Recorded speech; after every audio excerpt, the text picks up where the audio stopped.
अस्सलाम वालेकुम जी, मेरा नाम मेहरना समाने का और मैं बुशरा बीबी ख्वाब फरीद माने का की बड़ी बेटी हूँ। मैंने कभी कोई वीडियो नहीं बनाई, मेरी पहली वीडियो आज तक। ना कभी कोई इंटरव्यू, ना कोई किसी जर्नलिस्ट से बात की, ना कभी कोई बयान दिया। लेकिन ये वीडियो बनाने का सिर्फ मेरा ये मकसद था कि मामा के बारे में इतनी गंदी गंदी बातें सुनने को मिल रही हैं, उन पर इतने गलत गंदे इल्ज़ाम लगाए जा रहे हैं जो कि मेरे लिए बर्दाश्त करना बहुत मुश्किल था।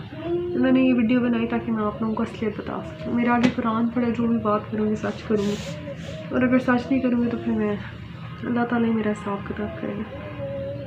दूसरी बात है कि मैं और मेरे बहन भाई हमेशा खामोश इसलिए रहे क्योंकि जब वालिदैन की डिवोर्स होती है तो बच्चे बहुत ज़्यादा इफेक्ट होते हैं। ज़ाहिर बात है हम बच्चे भी बहुत तकलीफ़ में थे और साइड्स पिक करना हमारे लिए मुश्किल था क्योंकि हम माँ बाप दोनों से बहुत अटैच थे हैं बल्कि। और मैं मैरिड थी, मेरी जो इन लॉज की फैमिली है उनकी वापसी नून लीग से, तो ऐसे टाइम में खामोश रहना बेहतर था हमारे लिए। कोई भी इल्ज़ाम लगे आज तक या कोई भी बात हो, किसी चीज़ पे भी हमने कोई अपना रद्द-ए-अमल नहीं दिया, ना कभी कोई बयान दिया। लेकिन ऐसे जब मामा की बात आई तो माँ ऐसे चुप नहीं बैठा गया, इसलिए हमें मुनासिब लगा कि हम ये वीडियो बना के आप लोगों को इसलिए बताएं। पहली बात तो भी रिसेंटली किसी ने उन पर इल्ज़ाम लगाया जी वो अमलियात करती थी और मेरे बाबा अमलियात के असर में थे, इसलिए पहले कभी उनके बारे में कोई बात नहीं की। ये सरासर झूठ है, झूठा इल्ज़ाम है। मामा को दीन के बारे में जानना, दीन के बारे में पढ़ना, दीन के बारे में नॉलेज हासिल करने का बहुत शौक़ था, पैशन था उनका। उनको कोई बुक मिलती थी औलिया किराम की ज़िंदगी के बारे में, कुरान की तफसीर से लेके जो भी दीन के बारे में था वो पढ़ती थी और उस नॉलेज को फिर वो आगे लोगों तक पहुंचाती थी। किस तरह पहुंचाती थी? उनसे कोई सवाल करता था, कोई हेल्प मांगता था तो वो दीन की रोशनी में उसकी रहनुमाई करती थी। इतना सिर्फ उनका कसूर है। दूसरी बात, मामा एक बहुत सादी ज़िंदगी उन्होंने हमेशा गुजारी है।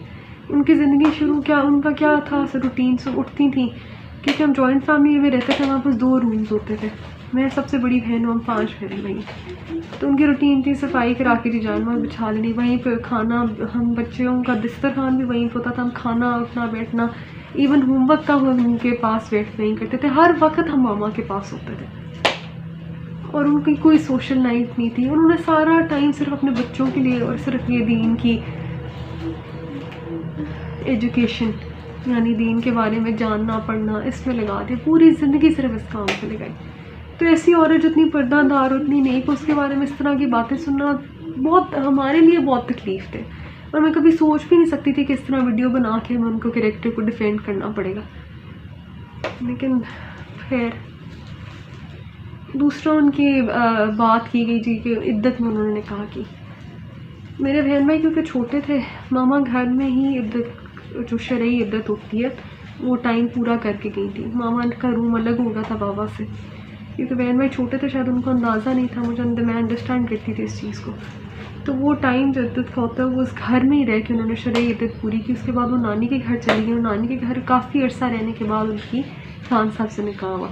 और ये बात कि वो निकाब के बगैर मिलती थी और खान साहब ने उनको देखा हुआ था पहले, ये भी बिल्कुल झूठ है, इसमें भी कोई सच्चाई नहीं है। जिन्होंने की है, क्या वो किसी मुलाकात के साथ थे जिनको पता हो कि मामा बेपर्दा होकर मिलती थी या मामा ने कभी निकाब के बगैर उनको मिली थी? ये बिल्कुल गलत बात है। खान साहब ने वाकई उनको पहली दफ़ा निकाह के बाद ही उनका चेहरा देखा था क्योंकि मामा ग्लव्स और निकाब के बगैर कभी खान साहब को मिली ही नहीं थी। वो पर्दादार खातून है, हमेशा हर नामहरम से पर्दे में ही मिली है।